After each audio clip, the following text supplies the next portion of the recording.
கர்த்தருக்கு மகிமை உண்டாதாக. நீங்கள் வேதம் படிக்கிறீங்களோ இல்லையோ, நாங்கள் 2 பேரும் படித்தே ஆகணும். படித்தா தான் எங்களுடைய ஜீவன் உண்மையாக இருக்கும், சத்தியமாக இருக்கும், கர்த்தருக்கென்று வாழ முடியும். நான் வேதம் படிக்கிறது மாத்திரம் அநேக காரியங்களை நான் இந்த யார் யார் எழுதுனாங்க, எங்கெங்கே எழுதுனாங்கங்கிற சில காரியங்களை நான் படிப்பது உண்டு. அதில் போன வாரத்தில் நான் ஒரு கோட், அதாவது ஒரு வார்த்தை எழுதியிருந்தார். நமக்கு என்ன சொல்கிறது, போப்புன்னு கேள்விப்பட்டீங்களா? கேத்தலிக்குடைய தலைவர், உலகமெங்கு உள்ள போப்புடைய அது கேத்தலிக்ஸ் திருச்சபைக்கு தலைவர் போப். இப்போ இருக்கிற பேர் பிரான்சிஸ். அவர் தென் அமெரிக்காவை சேர்ந்தவர். ஆண்டவர்லாம் சொல்லக்கூடாது, நம்ம ஆண்டவர் சொல்லக்கூடாது. நமக்கு ஆண்டவர் இயேசு கிறிஸ்து, அதுதான் நம்ம சொல்றது இல்லையா? தேங்க்யூ. நம்ம வீடு ஆண்டவர் இல்லை, நமக்கு இருக்கிற ஒரு ஆண்டவர் கர்த்தராய் தேவன். அந்த போப் சொன்ன வார்த்தை ஆங்கிலத்தில் போப் ஆண்டவர்னு கிடையாது, ஒன்லி போப். போப் பிரான்சிஸ் அப்படின்னு சொல்லுவாங்க. அவர் ஒரு வார்த்தையை சொல்கிறாரு, ரொம்ப அழகாக இருந்தது. நான் அதை ரொம்ப விரும்பி நான் பார்த்தேன். ஏன்னா அவர் கத்தோலிக்க பிஷப்புக்கு ஆண்டவர் இந்த விதமாக ஒரு வார்த்தையை கொடுத்துருக்கிறாரு. அவர் சொல்கிறாரு, நதிகள் ஓடுகிறது ஆனால் அவைகள் தண்ணீர் குடிப்பதில்லை, மரங்கள் காய்க்கின்றது ஆனால் பழங்களை அவைகள் சாப்பிடுவதில்லை, சூரியன் உதிக்கிறது அது தன்னுடைய வெளிச்சத்தை ஏற்றுக்கொள்வதில்லை, பூக்கள் மலர்கின்றது நறுமணம் வீசிக்கொள்வது நறுமணங்களை தனக்காக வீசுவதில்லை. அந்த விதமாக கர்த்தர் இந்த உலகத்தை உண்டாக்கின விதமோ ஒருவரை சார்ந்து ஒருவர் இருக்க வேண்டிய நிலையில். உலகத்தை கடவுள் உண்டாக்குனது ஒருவரை சார்ந்து ஒருவர் வாழ வேண்டிய சூழ்நிலையில். ஆகையினாலே தான் நம்ம ஆண்டவராக இயேசு கிறிஸ்து ஒருவரில் ஒருவர் அன்பு கூறுங்கள். பவுல் சொல்றாரு, ஒருவருக்கு அன்பு கூறல முந்தி கொள்ளுங்கிறார். ஆகையினால எனக்கு இந்த ஒரு கோட் ரொம்ப பிடிச்சிருந்தது. நம்ம இது சம்பாதிச்சு நமக்கு, நம்ம இது வந்தாலும் நமக்கு, நம்ம வீடு கண்ணா நமக்கு, எல்லாம் நமக்குன்னு தான் இருக்கும். ஆனால் நம்ம பிறருக்குன்னே வாழலை. அவர் இயேசுவை அறியாதவர். அவர் சொல்றார், பிறருக்காக வாழ கர்த்தர் என்னை படைத்திருக்கிறார். உங்களை என்னை கர்த்தர் படைத்தது பிறருக்காக வாழ. இந்த திருச்சபை வளர்ச்சியில், ஆதி திருச்சபை வளர்ச்சியில் நிறைய காரியங்களை நீங்கள் அப்போஸ்தலர் நடவடிக்கை படிச்சுட்டு வரோம். அது ஒரு தடவை படிக்கும்போது எனக்கு ரொம்ப சந்தோஷமாக இருக்கும். ஒரு அத்தியாயத்தில் காரியங்கள் பேசும்பொழுது நான் அது குறித்து அதிகமாக படித்ததுனால, திருச்சபையின் வளர்ச்சி குறித்து படித்ததுனால, நாங்கள் 2 ஹிஸ்ட்ரி படித்தோம். ஒன்று வேர்ல்டு கிறிஸ்டியன் ஹிஸ்ட்ரி, இந்திய கிறிஸ்தவ வரலாறு, உலக கிறிஸ்தவ வரலாறு, இந்திய கிறிஸ்தவ வரலாறு, 2ம் படித்தேன். நான் 2 படித்ததில் இந்திய கிறிஸ்தவ வரலாறு ரொம்ப நேர்த்தியானது ஒன்றா இருக்குது. அது ஒரு சிஸ்டமேட்டிக்னுவாங்க. அதில் சில காரியங்கள் நாங்கள் ஒத்து பார்க்கும்போது இந்த ஆதி திருச்சபையில் எப்படி நடந்த காரியங்களை பார்ப்போம். அதில் நிறைய காரியங்கள் இன்றைக்கு ஒரே ஒரு காரியத்தை பார்த்துக்கொள்ளும். அந்த காரியம் நம்ம திருச்சபையில் இருக்கா அப்படிங்கிறத தான் பார்க்க போகிறோம். அப்போஸ்தலர் நடவடிக்கைகள் 11ஆம் அதிகாரம் 19 26 வரைக்கும் வாசிப்போம். தேவான் நிமித்தமாய் எழும்பின உபத்திரவத்தினாலே சிதறடிக்கப்பட்ட சுவிசேஷ வசனத்தை யூதர்களுக்கே அன்றி மற்ற ஒருவருக்கும் அறிவியாமல் பெனிக்கே நாடு, சிப்ரு தீவு, அந்தியோகியா பட்டணம் வரைக்கும் சுற்றித் திரிந்தார்கள். அவர்களில் சிப்ரு தீவாரும் சிரேனே பட்டணத்தாருமாகிய சிலர் அந்தியோகியா பட்டணத்துக்கு வந்து கிரேக்கருடனே பேசி கர்த்தராகிய இயேசுவை குறித்து பிரசங்கித்தார்கள். கர்த்தருடைய கரம் அவர்களோடு இருந்தது. அநேக ஜனங்கள் விசுவாசிகளாகி கர்த்தரிடத்தில் திரும்பினார்கள். எருசலேமில் உள்ள சபையார் இந்த காரியங்களை குறித்து கேள்விப்பட்ட போது அந்தியோகியா வரைக்கும் போகும்படிக்கு பர்னபாவை அனுப்பினார்கள். அவன் போய் சேர்ந்து தேவனுடைய கிருபையை கண்டபோது சந்தோஷப்பட்டு கர்த்தரிடத்து மன நிர்ணயமாய் நிலைத்திருக்கும்படி எல்லோருக்கும் புத்தி சொன்னான். அவன் அவன் நல்லவனும் பரிசுத்த ஆவியினாலும் விசுவாசத்தினாலும் நிறைந்தவனுமாய் இருந்தான். அநேக ஜனங்கள் கர்த்தரிடமாய் சேர்க்கப்பட்டார்கள். பின்பு பர்னபா சவுலை தேடும்படி தர்சீசுக்கு புறப்பட்டு போய் அவனை கண்டு அந்தியோகியாவுக்கு அழைத்து கொண்டு வந்தான். அவர்கள் 1 வருஷ காலமாய் சபையோடே கூடியிருந்து அநேக ஜனங்களுக்கு உபதேசம் பண்ணினார்கள். முதல் அந்தியோகியாவிலே சீஷர்களுக்கு கிறிஸ்தவர்கள் என்கிற பெயர் வழங்கிற்று. ஆமென். Thank you. ஆண்டவரே, இந்த வசனங்களுக்காக உம்மை துதிக்கிறோம், ஸ்தோத்திரிக்கிறோம். நீர் இந்த வசனங்களை எங்களுக்காக நீர் இந்த பகுதியில் வைத்ததற்காக நன்றி செலுத்துகிறோம். சத்திய ஆவியானவர் இன்று நாளிலே அதை ஞானிக்க எங்களுக்கு இருந்த கிருபைக்காக அவருக்கு நன்றி செலுத்தி துதிக்கிறோம் சுவாமி. இந்த வார்த்தைகளை பேசும் பொழுது கர்த்தர் இடையணி மறைத்து தேவரே நீர் பேசும் ஆண்டவரே நாங்கள் கேட்கிறோம். இயேசு மூலம் ஜெபிக்கிறோம் பிதாவே, ஆமென். இது என்ன நடந்ததுன்னா, ஸ்தேவானுடைய கொலை, அவனை கொன்று போட்டதுன கல்லறிந்து அவனை கொலை செய்ததுனால அது வரைக்கும் எருசலேம் சபையார் எருசலேம் விட்டு வெளியே எங்கேயும் போகலை. எருசலேமையும் எருசலேம் சுற்றி உள்ள பட்டணங்களில் யூதர்களுக்கு மட்டுமே சுவிசேஷத்தை அறிவித்தார்கள். யூதர்களுக்கு மட்டுமே சுவிசேஷத்தை அறிவித்தார்கள். ஆனால் ஸ்தேவானின் நிமித்தம் எழுந்த உபத்திரவத்தின் நிமித்தம் அநேகர் சிதறடிக்கப்பட்டு போனார்கள். அதற்கப்புறம் அவர்கள் போய் சிப்பிரி தீவு, மற்ற பகுதியில் அந்தியோக்கியா, இத்தாலிய பட்டணம் மற்றும் கிரேக்க பட்டணங்களிலே சுவிசேஷத்தை புறஜாதியாருக்கு சொல்ல ஆரம்பித்தார்கள். அது வரைக்கும் புறஜாதியாருக்கு யாரும் தேவ வசனத்தை சொல்லலை. இந்த வசனத்தை சொன்னபடியினாலே அங்கே எருசலேம் சபைக்கு என்ன இருந்தது? 20 படிக்கிறோம். என்ன படித்தோம்? 22. எருசலேமில் சபையார் இந்த காரியங்களை குறித்து கேள்விப்பட்ட சபையார் இந்த காரியத்தை குறித்து கேள்விப்பட்ட போது அந்தியோகியா வரைக்கும் போகும்படி பர்னபாவை அனுப்பினார்கள். அந்தியோகியா போகும்படிக்கு பர்னபாவை அனுப்பினார்கள். ஏங்க பர்னபாவை அனுப்பணும்? எத்தனையோ பேர் இருந்தாங்க. ஆதி திருச்சபையில் எத்தனை சீசர்கள் இருந்தார்கள்?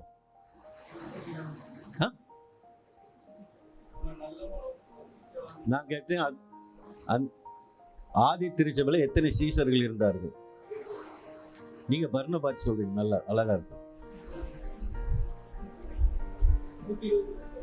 100 பேர் மேல் வீட்டில் இருந்தாங்க. ஐயா, பிரைஸ் அல்லா, குட். அநேக சீசர்கள் எண்ணி முடி யாருன்னு தெரியாது.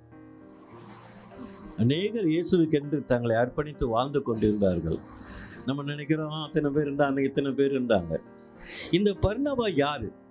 இந்த பர்னபா எங்கேருந்து வந்தான்? இவனையும் அவன் செலக்ட் பண்ணாங்க அப்படிங்கிறத பார்க்கணும். அந்த பர்னபா பற்றி பார்க்க போன்னு பார்த்தீங்கன்னாக்கா, இந்த பர்னபா ஒரு ரொம்ப முக்கியமான மனுஷன். அவர் யாருன்னா, ஆண்டவர் அந்த லூக்கா நிருபம் தான், லூக்கா தான் விவரமாக எல்லாத்தையும் எழுதியிருக்கிறார் இந்த சீசர்களை பற்றி. லூக்கா எழுதின சுவிசேஷம் 8ஆம் அதிகாரம் 1-2 வசனத்தை வாசிப்போம். இவைகளுக்கு பின்பு கர்த்தர் வேறு 70 பேரை நியமித்து இவைகளுக்கு பின்பு கர்த்தர் வேறு 70 பேரை நியமித்து தாம் போகும் சகல பட்டணங்களுக்கும் இடங்களுக்கும் அவர்களை தமக்கு முன்னே 2 பேராக அனுப்பினார். 2 பேரை அனுப்புறார் தமக்கு முன்பாக. அப்போது அவர் அவர்களை நோக்கி, அறுப்பு மிகுதி, வேலையாட்களோ கொஞ்சம், ஆகையால் அறுப்புக்கு எஜமான் தமது அறுப்பு வேலையாட்களை அனுப்பும்படி அவரை வேண்டிக் கொள்ளுங்கள். அவருக்கு முதல் காரியம் கட்டளையிடுறாரு, நீங்க போகும்பொழுது மட்டும் எனக்கு முன்னாடி போங்க, எனக்கு இடத்த ஆயத்தம் பண்ணுங்க. அதுக்கு முன்னாடி நீ செய்ய வேண்டிய ஒரு காரியம், அறுப்புக்கான வேலையாட்களை ஆண்டவர் உண்டாக்க வேண்டும் என்று ஜெபித்துக்கொள்ளுங்க ஒரு கட்டளையிடுறாரு. 3 புறப்பட்டு போங்கள். ஆட்டுக்குட்டிகளை ஓநாய்களுக்குள்ளே அனுப்புகிறது போல இதோ நான் உங்களை அனுப்புகிறேன். ஆட்டுக்குட்டிகளுக்குள்ளே ஓநாய்களை அனுப்புகிறோம். ஓநாய்களுக்குள்ளே ஆட்டுக்குட்டிகளையா? ஆட்டுக்குட்டிகளை ஓநாய்களுக்குள்ளே அனுப்புகிறது போல அனுப்புகிறேன். அப்போ எவ்வளவு பயமான காரியம். ஓநாய் ஆட்டுக்கிட்ட பரவாயில்ல, 10-15 முட்டியும் போது ஏதாவது தப்பிச்சுக்கும். ஆனா ஓநாய்கள் ஒரு ஆடு போனா புராண்டி கீறி போட்டு ஆண்டு சொல்ல இவ்வளவு ஜாக்கிரதையா இருக்குன்னா, இந்த 70 பேர்ல ஒரு ஆளு பர்னபாஸ். இந்த 70 பேர் சொன்னாங்கல்ல ஆண்டவர், அந்த 70 ஒரு ஆளு பர்னபாஸ். ஆகையினால இந்த ஒரு 70 பேருக்குள்ள மட்டும் இல்லை, நீங்க படிச்சீங்கன்னா அவன் யாருன்னு சொன்னானாக்கா, அவன் லேவியன். 4ஆம் அதிகாரம் 36ஆம் வசனம் படிப்போம். சிப்ருத்திவானும் லேவியனும் அப்போஸ்தலராலே ஆறுதலின் மகன் என்று அர்த்தம் கொள்ளும் பர்னபா என்னும் மறுபேர் பெற்றவனுமாகிய யோசே என்பவன். அவன் பேர் இன்னொரு பேர் அவனுக்கு ஜோசப். இன்னொரு பேர் அவனுக்கு இந்த பர்னபாங்கிற வார்த்தைக்கு அர்த்தம் சன் ஆஃப் என்கரேஜ்மெண்ட், உற்சாகத்தின் மகன். இதை ஏன் அனுப்புறாங்கன்னா, அவனுக்கு இருந்த ஒரு குவாலிட்டி, மற்றவர்களை உற்சாகம் பண்ணக்கூடிய ஒரு சகோதரன். அவன் உற்சாகத்தினுடைய ஒரு டீமோட ஒரு லீடராக இருந்தான். ஆதி திருச்சபையில் அநேக காரியங்கள் இருந்தது. அதில் ஒரு சாரார் சபையாரை ஆற்றி தேற்றி உற்சாகப்படுத்தக்கூடிய காரியங்கள் இருந்தது. அந்த பொறுப்புல யார் இருந்தார்? பர்னபாஸ் ஐயா இருந்தார். அதனால தான் அவர் பேர் ஒரிஜினல் பேரு ஜோசப். அவங்க கொடுத்த பேரு பர்னபாஸ், உற்சாகத்தின் மகன். அப்படிதானே போட்டிருக்கு. ஆதி திருச்சபையில் எல்லா காரியத்தோடு, அதனால தான் அந்த ஆதி திருச்சபை வளர்ந்தது. ஐயா சொன்னாங்க, இன்னைக்கு யார் வரலையே நீங்களாம் போய் பாருங்கன்னு. என்னைக்காவது பார்த்துருக்கோமா? பக்கத்து வீடு கேட்டோமா? காலையிலேருந்து ஆம்பாடு நம்மளை பார்ப்பான், நான் அவனை பார்ப்பேன். ஒரு தோத்திரம் கூட சொல்லிக்கிறது கிடையாது. சொல்லிக்கிறீங்களா? ஹலோ,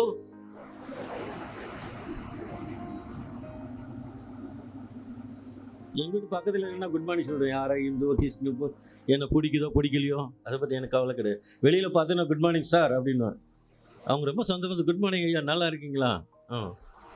இந்த நரச்சத்தில் பார்த்து மரியாதை கொடுத்துருவாங்க. அங்கிள் தாத்தா ஏதாவது பேர் கொடுத்துருவாங்க. அது வாங்கி பாக்கெட்டில் போட்டுக்கிட்டு இன்று நீங்கள் எல்லாம் வாழ்றீங்க. எனக்கு ரொம்ப உங்களெல்லாம் ஒருத்த மேட்டு குத்தன ரொம்ப பொறாமையாக இருக்கணும். நானும் ஒரு தனி மரமும் வாழ்ந்துகிட்டு இருக்கோம். எங்களை யாரும் கேட்கக்கூட ஆள் கிடையாதுங்க. ஐயா நீங்கள் எப்படி இருக்கீங்க? அந்த கூட்டுக்குள்ளே அப்படி தானே இருக்கீங்க. அவரும் கூட்டுக்குள்ளே புறா கூட, நானும் புறா கூட்டுக்குள்ளே தான் இருக்கிறேன். அடுக்கு மாடி கட்டடம். எங்களை யாரும் என்னன்னு கேட்க ஆள் கிடையாதுங்க. உங்களை சுற்றி உங்கள் சொந்தக்காரன் எல்லாம், உங்கள் மாமா மச்சான் ஓப்படியா குழந்தையா என்னென்ன சொல்கிறாங்களாம் இருக்குது. அது உள்ள இவ்வளோ நீங்கள் என்னைக்காவது பார்த்து உங்கள் சகோதரனை தோத்திரம் ஐயா பூர்வீக குடிகள் இல்லையா பயமா இருக்கு. என்னைக்காவது உங்கள் பக்கத்து வீட்டுக்காரனை பார்த்து தோத்தரியான்னு சொல்லியிருக்கீங்களா? ஹலோ, இருக்கீங்களா? இல்லை உங்கள் தம்பி அண்ணன் பார்த்து சொல்லிக்கா, எபி தோத்துறேன்டா, அபி தோத்துறேன்டா அப்படின்னு. காலையான்னு சொன்ன எங்கடா என் பாட்டு வச்ச? அவங்க அப்பா அவங்க அம்மாவை ராஜன் குமுதா சாவி எங்க வச்ச வீட்டு கடையை திறக்கணும் தோத்தர சொல்லியிருக்கீங்களா? ஆதி சேர்ச்சியில் இந்த பர்னபாசர் வேலை தான். அவர் நொந்து நூலாக்கிடுவார் எல்லாரையும். நீங்கள் அவரை பற்றி எடுத்து படிச்சீங்கன்னா, it's a great interesting man in Barnabas. ஐயா, இதெல்லாம் படித்ததுனால தான் என் வாழ்க்கையில் சந்தோஷமாக செயல்படுத்த முடியுது. கூடி மட்டும் 2-3 வாரத்துக்கு முன்னாடி கூட நிறைய சண்டை நடந்தது. அதில் எங்களெல்லாம் கிறிஸ்தவங்களை கொஞ்சம் திட்டா இருந்தாங்க. நான் போய் எல்லாத்தையும் பேச ஆரம்பிச்சிட்டேன். எங்கிட்ட பக்கத்தில் இருக்கிற நாயுடு, என்ன சார் உங்களுக்கு கொஞ்சம் கூட கேள்வி ஆட்டு பேசுகிறீங்க?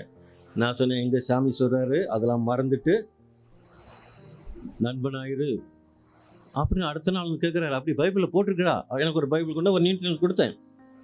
காரணம் என்னன்னா, நமக்குள்ள ஆவியான கிரியை செய்ய விடணும். பர்னபா வாழ்க்கையில் கிரியை செய்தார்.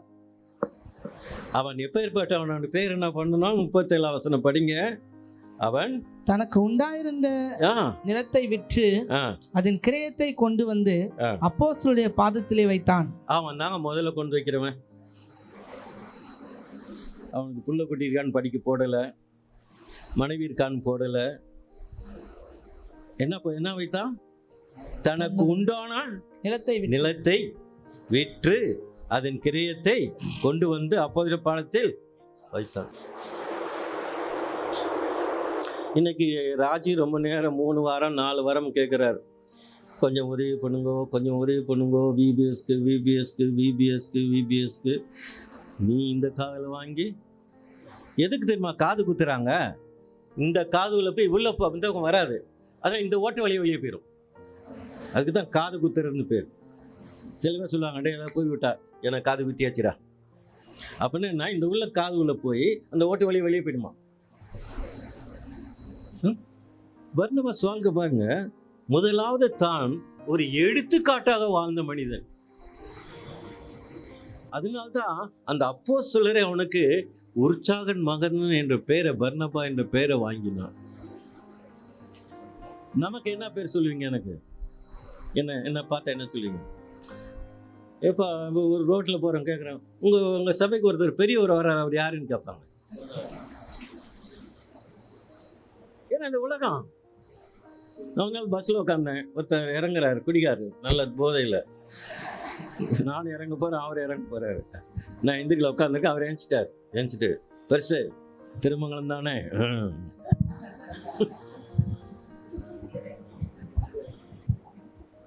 எனக்கு சிரிப்பு வந்து என்ன சொல்லுது, கையை பிடிச்சி கரைக்கி விட்டேன். இறங்கணும் கூட ரொம்ப நன்றி பெருசு அப்படின்னு போயிட்டார். அவர் பாட்டு தரல. ஏன்னா நமக்கெல்லாம் ஒரு பேர் கொடுக்கப்பட்டிருக்கு இல்லையா, அது சந்தோஷம் தான். எனக்கு அதெல்லாம் வருத்தமே கிடையாது யார் எது கூட்டாலும். ஏன்னா I am happy to enjoy. எல்லாத்தையும் நம்ம சந்தோஷமாக ஏற்றுக்கொள்ளணும். அப்போ பர்னபாஸுக்கு ஒரு பேர் கொடுத்தாங்க இல்லையா, என்ன பேர்? உற்சாகத்தின் மகன். அல்லேலூயா. நீங்கள் வாழ்க்கையில் இதெல்லாம் வந்து ருசிச்சு படிக்கணுங்க. சும்மா வந்து வேதத்தை நம்ம அப்படியே படிச்சுட்டுலாம் போயிடாதீங்க. படிப்போம். அவன் எப்படிப்பட்டவனுங்கிறத பற்றி பட்டில 9ஆம் அதிகாரத்தில் அவனை பற்றி போட்டிருக்கு. அவர்கள் அவனை சீஷர் என்று நம்பாமல் எல்லாரும் அவனுக்கு பயந்திருந்தார்கள். இங்கே பவுல் ஆண்டவரை ஏற்றுக்கொண்டது தமஸ்கு ரோட்டில். அவன் எருசலேம் சபையில் போகிறான். அவனை பார்த்து உள்ளே வராதேன்ட்டாங்க. யாரும் அவனை உள்ளே வராத, உனக்கு எங்களுக்கு சம்மந்தம் இல்லை, நீ எங்களை துன்பப்படுத்தினவன். அவனை கண்டு பயம் வேற. இவன் வந்து ஒரு வேலை வந்து ஆண்டவரை ஏற்றுக்கொண்ட மாதிரி ஏமாற்றி உள்ளே வரானோ, நம்மளை திருப்பி கொடுமைப்படுத்துவானோ பயந்து அவன் எருசலேம் சபையில் அவனை சேர்க்கலை, அவனை துரத்தி விட்டாங்க. அடுத்தது படிங்க, அடுத்த வசனம் 27. அப்பொழுது பர்னபா என்பவன் அவனை சேர்த்து கொண்டு அப்போஸ்தலரிடத்தில் அழைத்து கொண்டு போய் வழியிலே அவன் கர்த்தரை கண்ட விதத்தையும் அவர் அவனுடனே பேசினதையும் தமஸ்குவில் அவன் இயேசுவின் நாமத்தினாலே தைரியமாய் பிரசங்கித்ததையும் அவர்களுக்கு விவரித்து சொன்னான். இப்போ பர்னபாஸ் என்ன செய்யறான்? அவனை பார்த்து பரிதாபப்படுறான். ஐயோ, இவ்வளோ நல்ல மனுஷனை சபை வேண்டான்னுச்சே, இவனை எப்படியே விட்டா வீணா போயிடுவானேன்னு அவன் மேலே மனதுருகி அவன் என்ன செய்யறான்?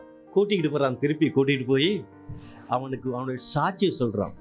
அவன் தமஸ்கு சபையில் வந்த விதத்தையும் ஆண்டவர் அவனை சந்தித்த விதத்தையும் அங்கே எடுத்து சொல்கிறான். சொன்னவன தான் என்ன சபையா? அடுத்த வசனம் 28 படி. அதன் பின்பு அவன் எருசலேமிலே அவர்களிடத்தில் போக்கும் வரத்துமாய் இருந்து, அதுக்கப்புறம் தான் அவனுக்கு பர்மிஷன் கிடைச்சது அந்த சபைக்குள்ள போறதுக்கும் வரத்துக்கு. பர்னபாஸ் இல்லைன்னா பவுலால எருசலேம் சபையில் எந்த விதத்திலும் அவர் எடுக்கொள்ளும். காரணம், அவனுக்கு அந்த இயற்கையிலே ஆண்டவர் மற்றவர் உற்சாகப்படுத்தி வாழக்கூடிய ஒரு கிஃப்ட் ஆண்டவர்கிட்ட இருந்ததுனால அவன் செய்தான். ஆகையினால தான் நம்ம அப்படி பார்க்கிறோம்.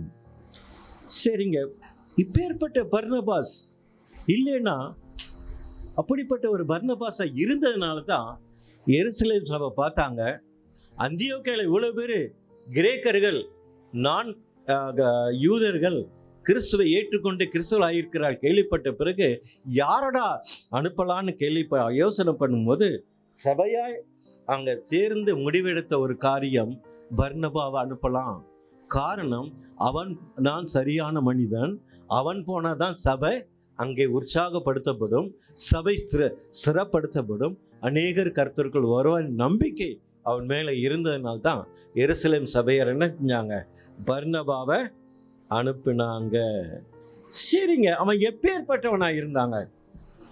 அவன் எப்பேற்பட்டவன் இருந்தான? அப்பதான் நம்ம இவர் சொன்னார், யாரு?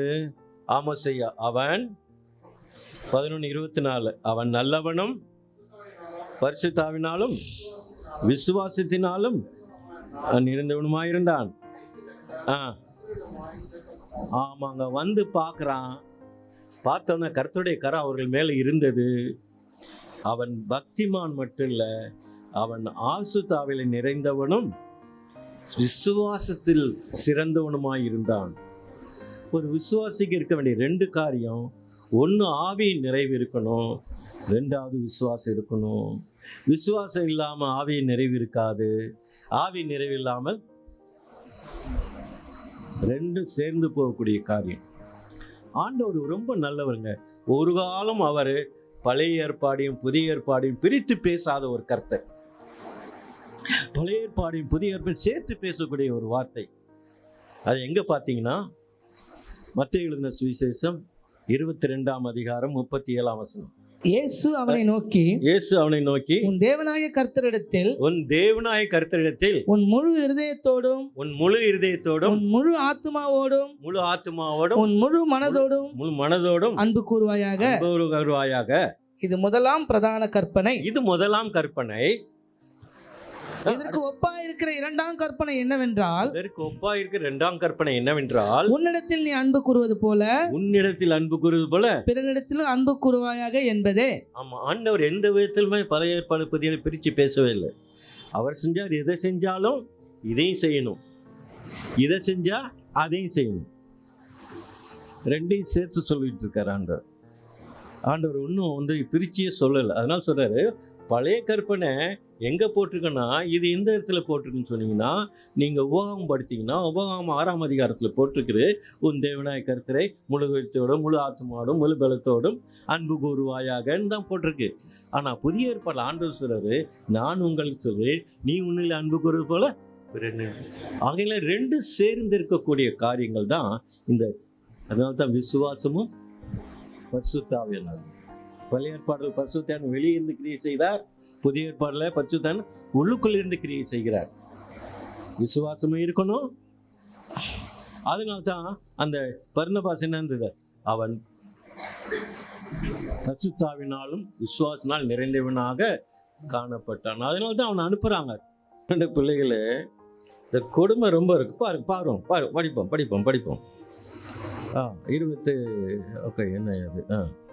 26 படிச்சுட்டோம் இல்லையா? போனா பர்னபாஸ் பின்பு பர்னபால் எங்க போனா? 25 படி. பர்னபா சவுலை தேடும்படி தர்சீசுக்கு புறப்பட்டு போய் அவனை கண்டு அந்தியோகியாவுக்கு அழைத்து கொண்டு வந்தான். பாருங்க, இவன் மேல ரொம்ப கரிசனை. அவன் நினைக்கிறான், பவுல் ரொம்ப நல்ல மனுஷனாச்சே, அவனை பரிசுத்தாவினால விசுவாசம் நிறைந்தவனாச்சே, கர்த்தர்கண்ட மகிமையா செய்யக்கூடிய காரணாச்சே என்று தனக்குள்ள அவனை பத்தி சிந்திச்சான், அவனை பற்றி உயர்வான் நினைச்சான். அவன் என்னோட நல்லா ஊழியம் செய்வான்னு நினச்சி தான் அவனை தேடி தர்சூசிலேருந்து அந்தியாவுக்கு அழைச்சிட்டு வரான். 26 அவர்கள் ஒரு வருஷ காலமாய் சபையோட கூடியிருந்து அநேக ஜனங்களுக்கு உபதேசம் பண்ணினார்கள். ஆமாங்க, அங்கே பார்த்தீங்கன்னா அங்கே இருந்து அவங்க 1 வருஷ காலம் அவங்க என்ன ஊழியம் பிரிடி போட்டிருக்கு. 30 படிப்பான் ஊழியம் செய்தார்கள். முதல் அந்தியோக்கியாவிலே சீசர்களுக்கு கிறிஸ்தவர்கள். பாருங்க, இது பர்னபாவினாலும் பவுலினால வந்த ஒரு பெயர் கிறிஸ்தவர்கள் என்று. இது நல்ல பேர் இல்லை, கெட்ட பேர். இங்கிலீஷ் சொல்லுவாங்க, இது மாக்கரி நேம், பரிகாசத்தின் பெயர். அவங்களாம் என்ன செஞ்சாங்க, அந்தியோக பண்டத்தில் நான் கிறிஸ்டியன், கிறிஸ்தவர் அல்லாதவர்கள் இந்த கிறிஸ்தவன் பார்த்து அதோ பராம்பார் கிறிஸ்தவன் அவனா அவங்க நடந்தது, அவங்க பேசினது, அவங்க செஞ்ச காரியம், அவங்க உட்கார்ந்தது, அவங்க எழுந்தது, அவங்க சாப்பிட்டது, அவங்க தூங்கினது, காலையில் பல்லூர்லேருந்து பிரஷ் எடுத்துட்டு எல்லாம் இயேசு போல் இருந்துதான். அதனால என்ன சொன்ன கிண்டலா, இதோ இயேசு போகிறான்டா, இதோ போகிறான் அப்படின்னு ஒரு சொல் வழக்கு உண்டாகிறவர்கள். அதுதான் இப்போ நமக்கெல்லாம் கொடுக்கப்பட்ட ஒரு நல்ல ஒரு புனைப்பேர், அருமையான பேர். அதை நம்ம மறக்காமல் வச்சுருக்கோங்க. நாங்கள் யாருங்க, நான் கிறிஸ்டியன், நான் ஒரு கிறிஸ்தவன்.